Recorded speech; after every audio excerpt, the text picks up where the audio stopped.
Seemingly coming from nowhere, the streets of London were lit by fires and wrecked by multiple rioting during the second week of August 2011, just 11 months before the Olympic Games are due to start in the city. Ostensibly started by police shooting of Mike Duggan in Tottenham in North London, bearing the hallmarks of an extrajudicial killing, and further complicated by a series of media blunders and cover-ups by the Met as well as by the Independent Police Complaints Commission, the riots did not bear the typical signs of political protest. While politicians and commentators were at a loss to know how to react, and academics kept silent, the riots multiplied and started to spread to other cities in England. After a week of looting and burning and the arrest and prosecution of over 1,200 people for related offences, a semblance of order has returned to the streets. The silence which followed these events was broken by a Guardian-sponsored large-scale research project. Questions are still left. Was this a disaster waiting to happen? Could it happen again? What does it tell us of the police and its communal concept? But more than anything, what does it say about the crisis of capitalism and its corrosive effects on society and its moral values? Marcus Dow, are you shocked by what you've seen there last night? No, not at all. I have been living in London for 50 years. There are so many different moods and moments. But what I was certain about, listening to my grandson and my son, is that something very, very serious was going to take place in this country. Our political leaders had no idea. The police had no idea. But if you looked at young blacks and young whites with a discerning eye and a careful hearing, they have been telling us, and we would not listen, that what is happening in this country to them. Mr. Howe, if I can just stop you, Mr. Howe, for a moment. You say you're not shocked. Does this mean that you condone what happened in your community last night? I condone, of course not. What I'm going to condone it for? What I'm concerned about more than anything else, there is a young man called Mike Duggan. He has parents, he has brothers, he has sisters, and few yards away from where he lives, a police officer blew his head off. Well, Mr. Howe, we have to... Let me finish. Mr. Howe, we have to wait for the official inquiry before we can say things like that. We don't know what happened to Mr. Duggan. We are going to wait for the police report on it. If I can take you on a little bit, you were talking about your grandson, you were talking about young people. You were talking about your grandson, you were talking about... They have been stopping and searching young blacks for no reason at all. I have a grandson, he's an angel, and he began to think he was coming of age when the police slapped him up against the wall and searched him, and he thought he had now had a gold star. I asked him the other day, apropos of a sense that something was going seriously wrong in this country. I said, how many times have the police searched you? He said, Papa, I can't count. There's so many times. Mr. Howe, that may well have happened, and if you say it did, I am not to gainsay you, but that is not an excuse to go out rioting and cause the sort of damage that we have been seeing over the last few days. Where were you in 1981 in Brixton? They had I don't call it rioting, I call it an insurrection of the masses of the people. It is happening in Syria, it is happening in Clapham, it's happening in Liverpool, it's happening in Port of Spain, Trinidad, and that is the nature of the historical moment. British government and U.S. government actuaries put out in the last 4 years predicted that as austerity hit, there would be more and more rioting and social unrest, especially in the underclass or welfare class. The police in England have now confirmed to the BBC and others they were ordered to stand down last Sunday. And only now are they talking about stopping the looters and rioters who are not political.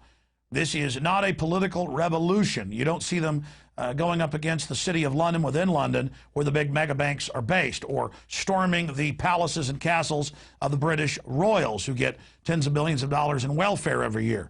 You don't see them going after the Parliament. No, they're burning third, fourth, and fifth generation small family stores, people's homes.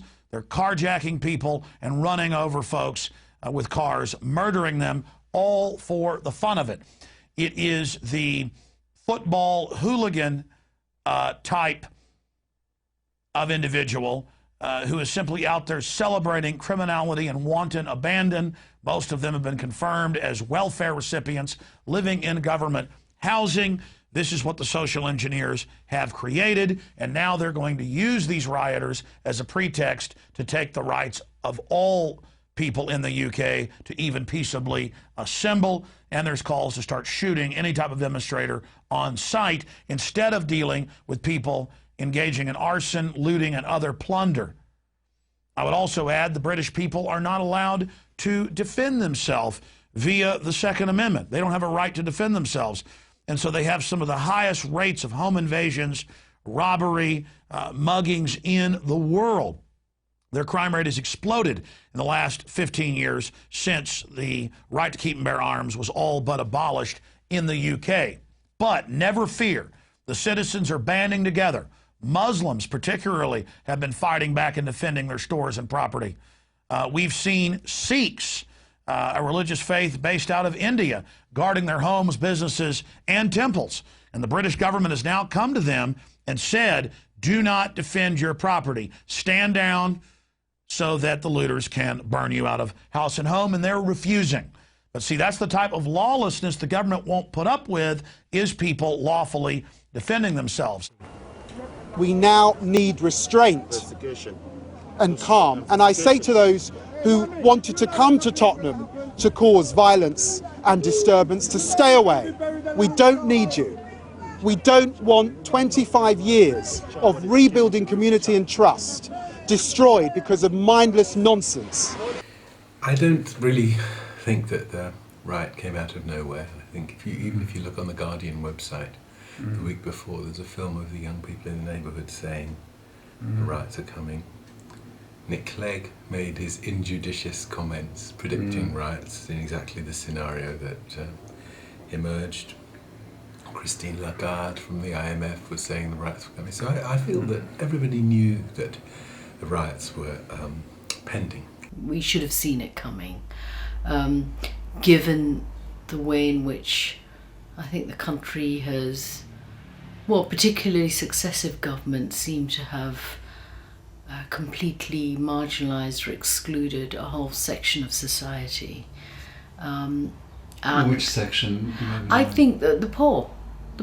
And I think there are complicated causality in spite of that general familiarity with the idea that this explosion was ready and primed.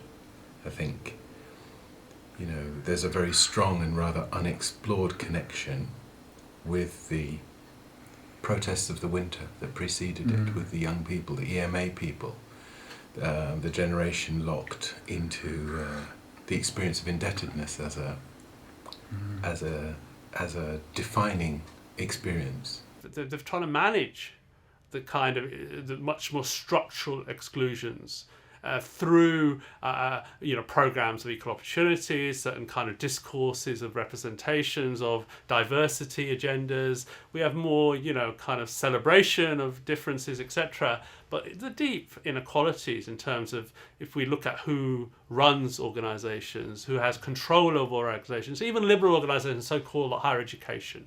Think about who the senior members of governance are, or in the police, etc. I mean, the deep failings, really. So I do think race in Britain has always been. I think Lawrence was important because race in Britain is largely an unsaid thing. I mean, the people who planned and managing these operations know very well that any trivial incident can be the precipitating mechanism for a much larger conflict they're unable to control.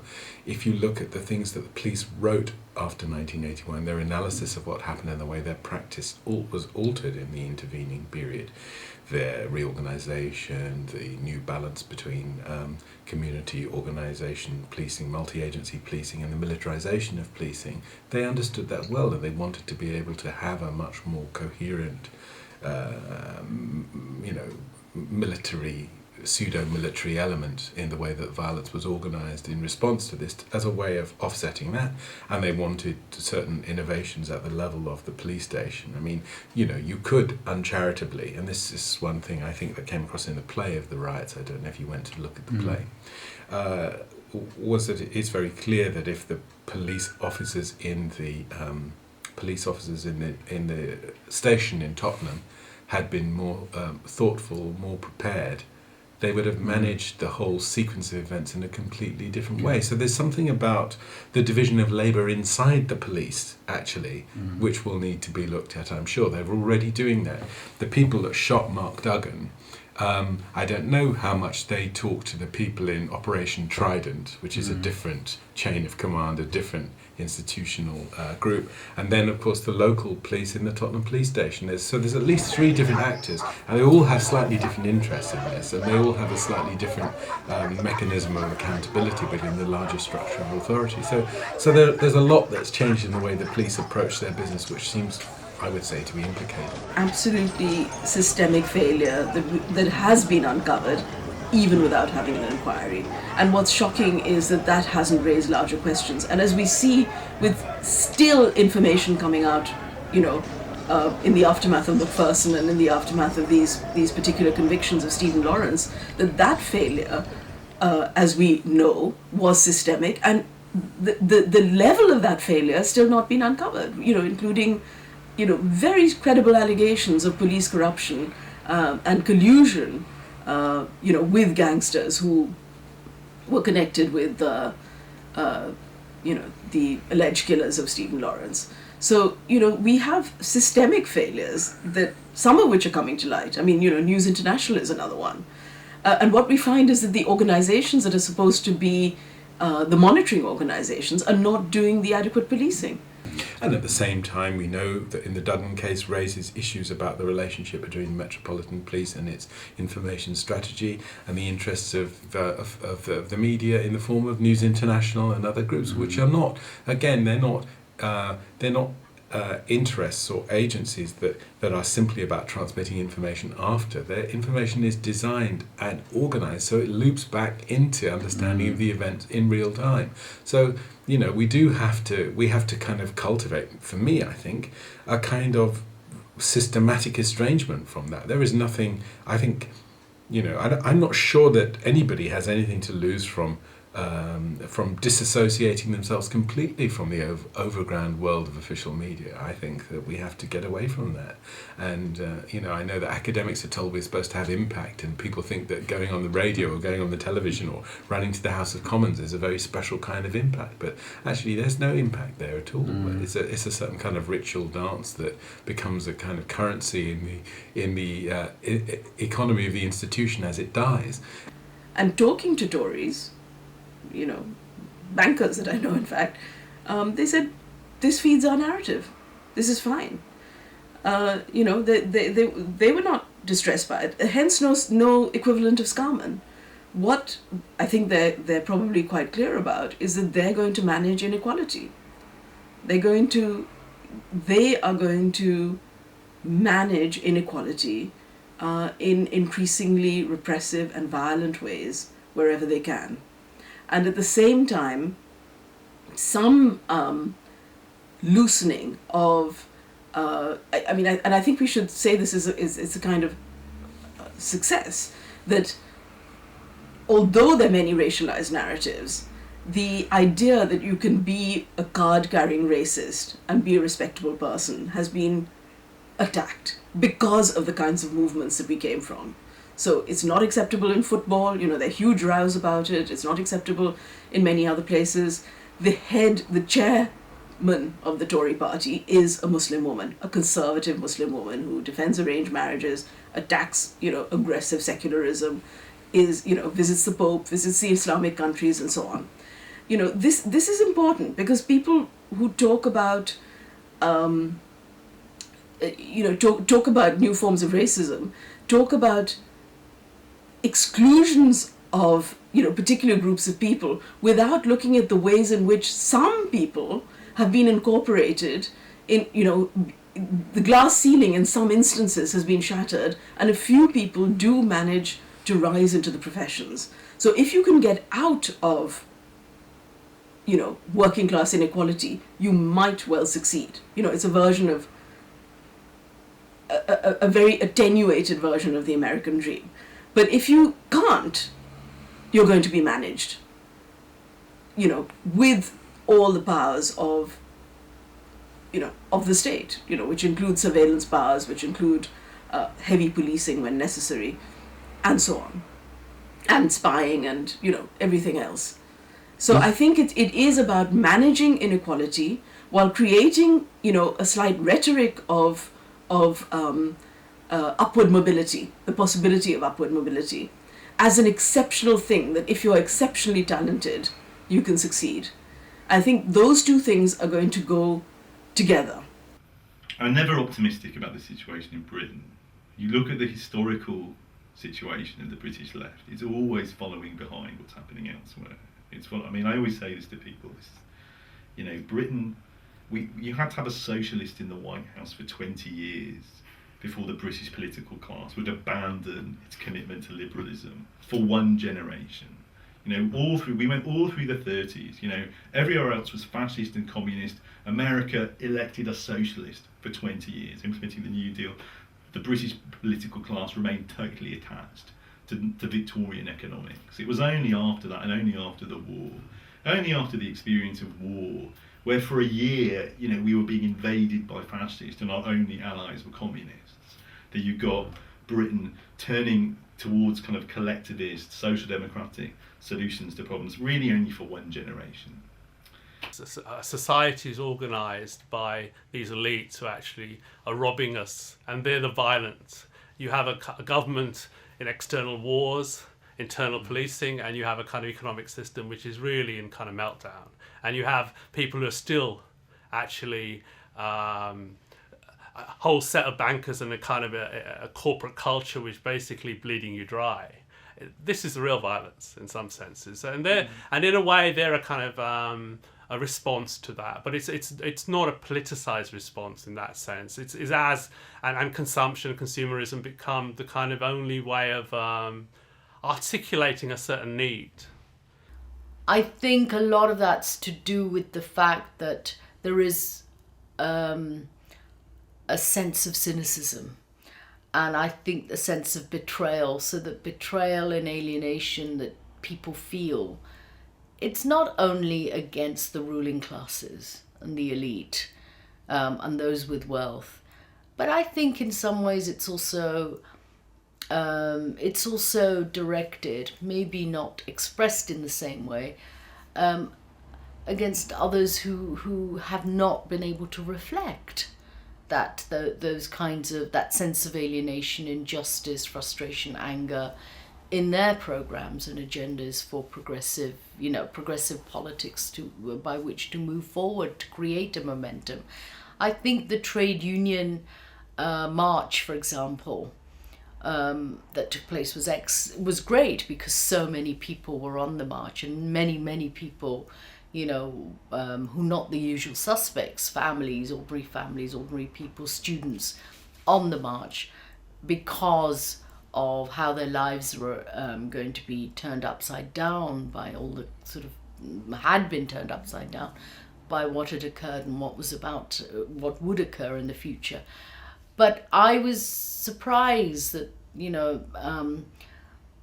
that didn't lead to general strikes, or it didn't lead to something much more. So we have these kind of pockets of protests, The moment that one of the biggest moments for 30 years of capital in crisis, globally and locally, you would have had a kind of much stronger opposition at a popular level. But in fact, what we're seeing, and this is, I think, in Britain in particular, a moment of crisis for instance, race. And I've said this a number of times now, is that we're seeing a much more authoritarian response to the riots, but to asylum and refugees. And you see a moment of economic crisis, race will re-emerge. So all the people who argue that Britain is progressive on issues of race will now starting to unravel, and we're going to see a much more right-wing political agenda. The kind of vilifications of Roma people, vilifications of asylum seekers, Muslims, other ethnic minorities who want to articulate a different political agenda are being actually excluded with very little response from the mainstream society. So in some senses, it's a much more pernicious and dangerous moment. Because in one sense, as we know, once you have crisis of capitalism and you have a kind of breakdown in social order, you get authoritarian, right-wing, neo-fascist kind of forms of governmentality. And we see that in terms of surveillance, in terms of social control, and I think we'll see more of that for a while. The interesting thing is, why then do we see in the polls either that Cameron is managing to stay ahead or maybe 1 or 2 points behind, but really why hasn't that support sort of peeled away?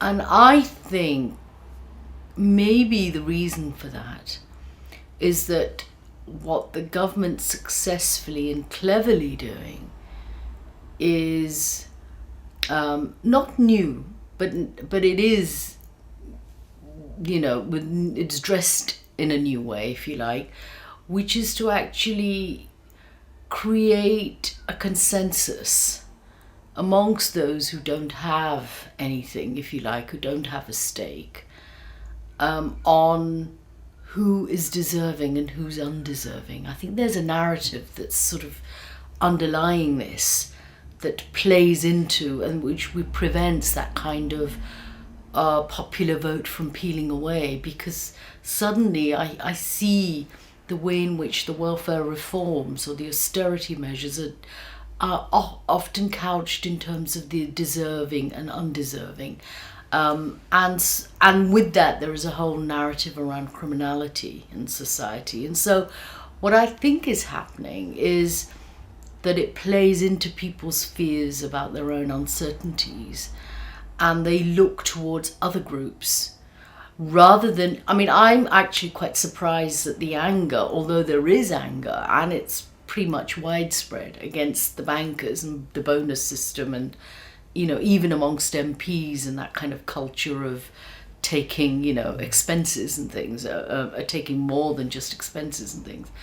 I am actually surprised that anger hasn't reached that tipping point, and I think it's because there's a successful play at diverting attention to other groups who are seen as scroungers, who are seen as somehow not deserving. And I think those groups include immigrants, migrant people coming in, refugees, for example. I think they include the travelling community. And I think that whole, for example, eruption around the Dale Farm is part of that narrative. And I think that it plays into people's fears, and it makes people feel that those are the undeserving, and that they are the ones who are preventing others from sort of having a rightful place in society or having access to the resources. So I think there's that deserving, undeserving narrative is partly responsible perhaps for the popularity of the government. The social fabric that we have created, that we fought for, that helped to change Britain, has been systematically reduced to rubble, first by the Labour administration, and now continuing by the Tory administration. And it's closely connected to policies on counterterrorism. Oh, absolutely. I don't blame the coalition government. I think Tony Blair and New Labour started this. And I actually think that the coalition government are building on what already, in terms of the ground that was already prepared. And I think that New Labour turned its back, essentially, on the people that it supposedly should represent. And I think that, so most definitely these are successive government policies. These are not, you can't lay the blame on one door only. I think in the Britain, and maybe the British continent, one has to think about these different movements and politics still, even though we're in a globalised situation, in quite national terms. So there are some differences, for instance, in the way the Arab countries responded to the certain kind of political crisis. In Britain, I think the problem is that the left is kind of very fractured. And actually there's no consensus of what, and there's no political organisations that could articulate themselves across very different kind of formations. And I think that's a kind of deep weakness really in any kind of politics. While I fully endorse the occupation movement, and I think that's some of the most interesting politics, because it does begin to cross class, race, gender lines in a way that previously hasn't. Actually, we've had a neoliberal consensus on the left as well, a sort of centre-left politics of opposition, which is actually quite complicit with the kind of dominant cultures. And so in terms of issues to do with particularly economics, but also to race, there's a sort of kind of liberal agenda, which is a sort of attempt at partial inclusion. So there is a kind of hegemonic project in an old kind of Gramscian sense of a kind of inculcating society into a certain kind of project, which is about a very national British project of reinventing Britain for a globalised situation, which really starts with Thatcher, then Blair, and now Cameron continues it. And I can't see much of a difference in those things. And within that, of course, the political oppositions are at best self-defence. I mean, there's been very little purchase on, for instance, changing the Labour Party's position around any of these kind of issues. It's largely been complicit with kind of hegemonic structures.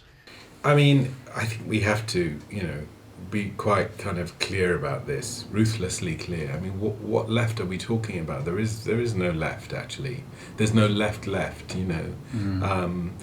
not talking about people in the Labour Party, I'm sure.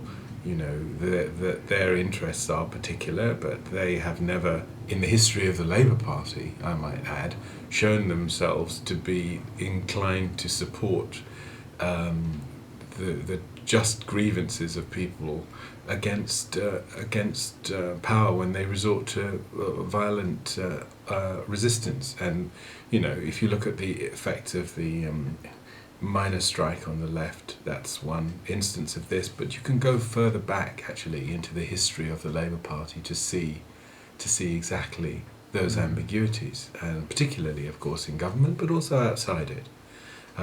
The relationship between the Labour Party as an organised political force and the police itself is a very interesting relationship.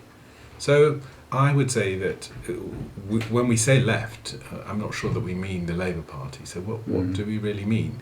At community level, community organisations, or of course it's going to be a slightly different story, because there are, certainly on the ground in Tottenham anyway, there's an elaborate network of political and community organisations, which is going to be, without in any way minimising the trauma to the whole community, or without, naively embracing, some sort of inappropriate strategy of violence, is going to be sympathetic and is going to be able to understand, is going to have an interest in trying to understand what actually happened.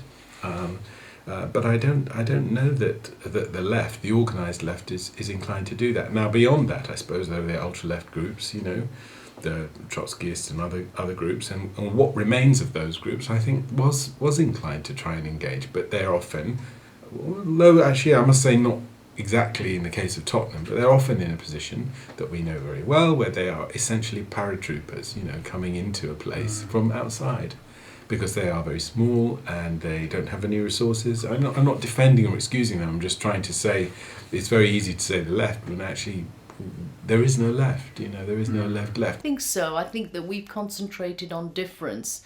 The government concentrates on difference, but it has another agenda. And I think the left's concentrated on difference, but without, which has lapsed into a very reactionary kind of politics. And I think that we can't distinguish anymore. I think I struggle to find a left that's progressive on equality issues across the board. I think we were attempting to. I don't want to say that there was a golden day of left movement, and there wasn't. But I think that things through internal struggles, whether it's feminism, whether it's the sexual minorities, on all these areas, we were internally struggling to be more inclusive and looking at the ways in which multiple forms of discrimination work. But I think that the identities now are so much more rigid. They don't leave room for empathy. I don't think they leave room for seeking unity across difference. I'm never optimistic about the situation in Britain. You look at the historical situation of the British left, it's always following behind what's happening elsewhere. I always say this to people, Britain, you had to have a socialist in the White House for 20 years before the British political class would abandon its commitment to liberalism for one generation. We went all through the 30s, everywhere else was fascist and communist. America elected a socialist for 20 years, implementing the New Deal. The British political class remained totally attached to Victorian economics. It was only after that, and only after the war, only after the experience of war, where for a year, we were being invaded by fascists and our only allies were communists, that you got Britain turning towards kind of collectivist, social democratic solutions to problems, really only for one generation. I hope I've been absolutely clear in my conversation with you that I'm not enthusiastic about rioting. I'm not enthusiastic about it. But I suppose I wonder whether it's some kind of moment in which the kind of culture of privatization is itself called into question, both by the appeal to solidarity at the community level, and also by the experience of watching the things you've taken for granted being dismantled by the rioters, by the police, by the media. There's a sense in which it returns us to the possibility or to the hunger for a kind of mutuality, a kind of reciprocity in terms of culture and society. And people can say, they find out what they really think in this moment, and they say, well, actually, it's wrong to burn people out of their homes. It's wrong to destroy your own environment. And there's a lot to be said about that I don't know has even come out in the research that's been done yet, in terms of thinking about which buildings, for example, in different places were targeted. This kind of question. There's a lot more to be said about how not to justify things retrospectively by making them political in a formal way or showing that they're more. Of course they're going to be more politically sophisticated than people would have expected. That's not the point, really. It's a question of how the discussion about these functions to bring something like a sort of solidary community alive again, and I do believe that that's possible, even if it's only to say, well, we're not the people that wave our brooms, we're not the gentrifiers, we're not that actually the interest of this community might lie in protecting its young people, protecting them from the police, protecting them from the destruction of education around them, protecting them from the idea that their needs are going to be met by the institutions of what remains of our welfare state.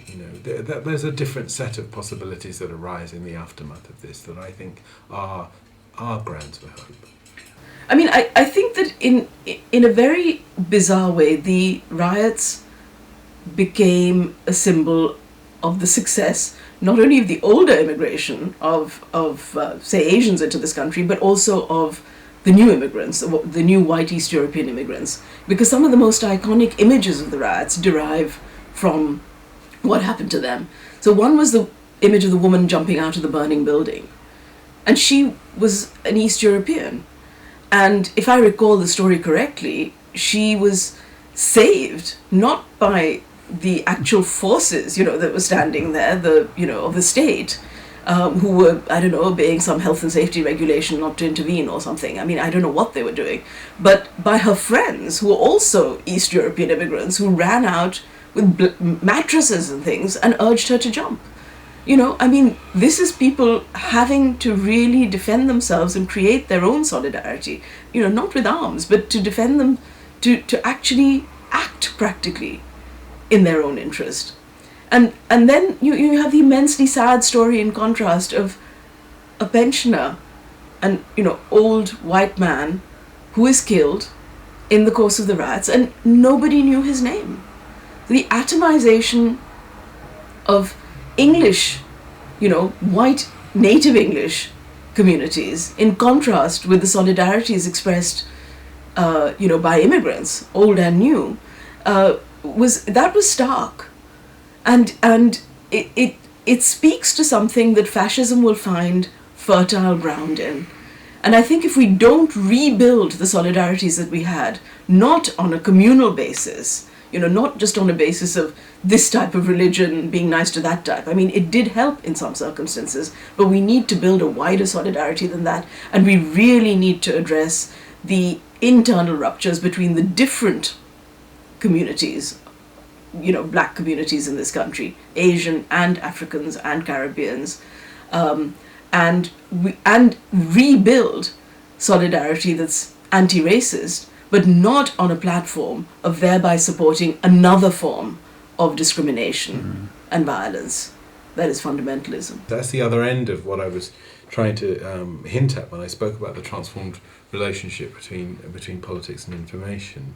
It is a case where we have to go, in a different place than Machiavelli would take us in order to understand the relationship between information and power. And we know that the prince must be a liar. That at least is useful. But we imagined that having more information was going to make our field of action more habitable. And actually what we've discovered is that one can have too much information, and that having more information isn't necessarily helpful, because actually finding out what's going on in the world becomes a kind of full-time occupation that prevents you from being able to act in your own interest. And it's more difficult to make connections between the different disparate... Indeed. We need a sort of political sociology, not of knowledge, but of ignorance, actually. We need to understand how ignorance is created and reproduced. What are the institutional conditions in which ignorance is maintained? We need a history of that problem. And when I say ignorance, people will maybe recoil a little bit from the force of that word, but I think that's what we're really talking about. We're not just talking about not knowing about things, the sense of not knowing. There's a sort of larger set of questions at stake there in terms of what it is to be literate, what it is to be politically and culturally and technologically literate, in ways that equip you to make the kinds of complicated responses and judgments that you're going to need to make in order to protect yourself, never mind anything else. I think for me what was interesting and perhaps really, really exciting, as both nationally and internationally. Nationally, let's take the Occupy movement in St. Paul's, for example. I think that when all's said and done, or Wall Street, I think when all's said and done, for me, there are glimmers of hope in what they achieved. Because what they did was, in their own way, through other means, through social networking and the media kind of technologies that I can't even grapple with, don't even understand. I think the message got out. There's a public consciousness. There was a public consciousness around the kind of obscenities of capitalism in the way that we'd not seen before, the way in which the public discourse.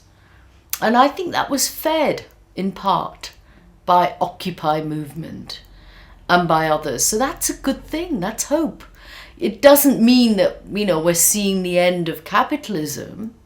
I wouldn't even say that perhaps more than just softening the edges is what's happening, but even the public consciousness that was growing in terms of bankers' bonuses and anger at the system, that materialism, go-getting, self-centered obscenities that we have lived with for so long.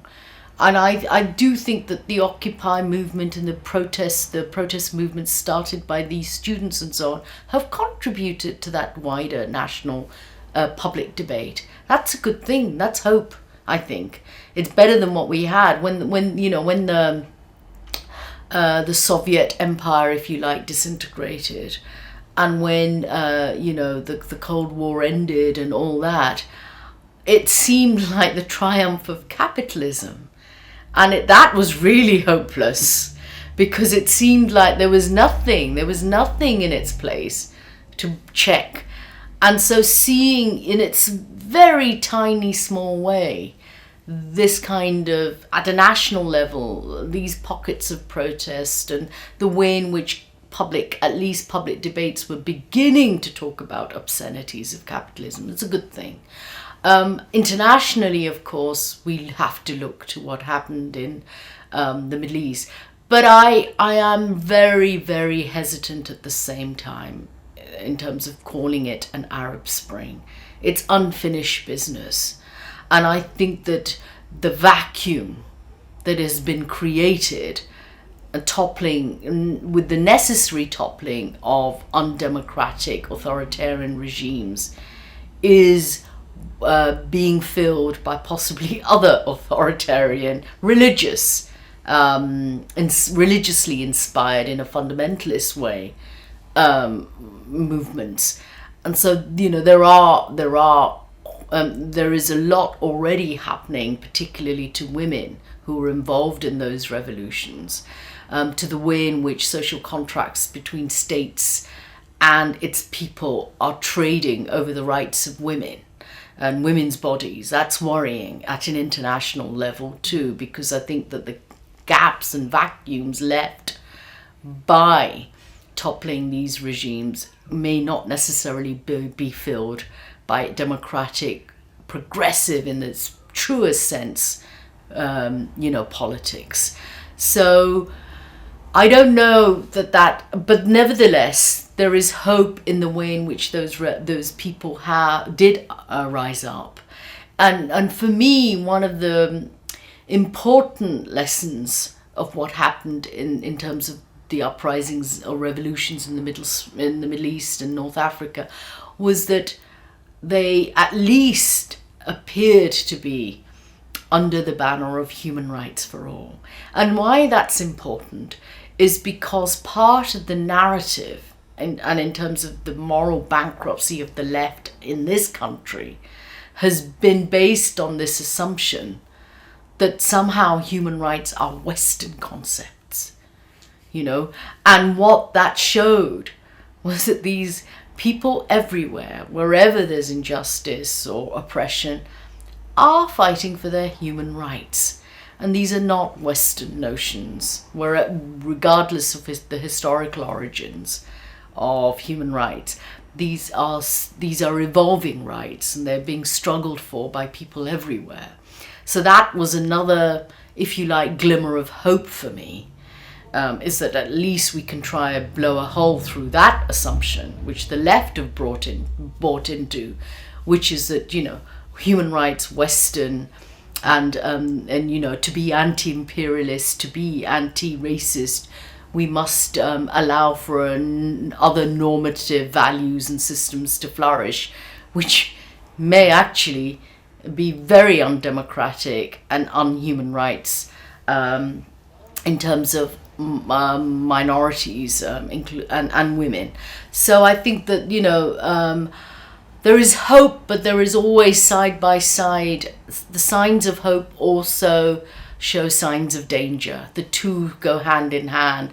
And it's how wise we are, I think, how truly we seem to absorb the lessons of history in terms of avoiding those pitfalls and dangers as we move forward. I'm not sure I've answered that question at all for you, but for me there have been little glimmers of hope, and that's all we have to hang on to. The rest is about vigilance, hard work, and continuing battles and creating a movement. I don't know how that will come about. I think that hopefully maybe in the kind of wider public spaces we can talk about the riots, for example, in a way that also allows for a discussion on policing of certain communities, but also allows for a discussion on materialism and what it does to communities, but also allows a discussion on macho cultures that are sustained and fostered in these protest movements as well, and what that means for women's rights. So, it's up to us to use those forums to try and sort of have that wider discussion, which then might allow for a politics of unity to be forged.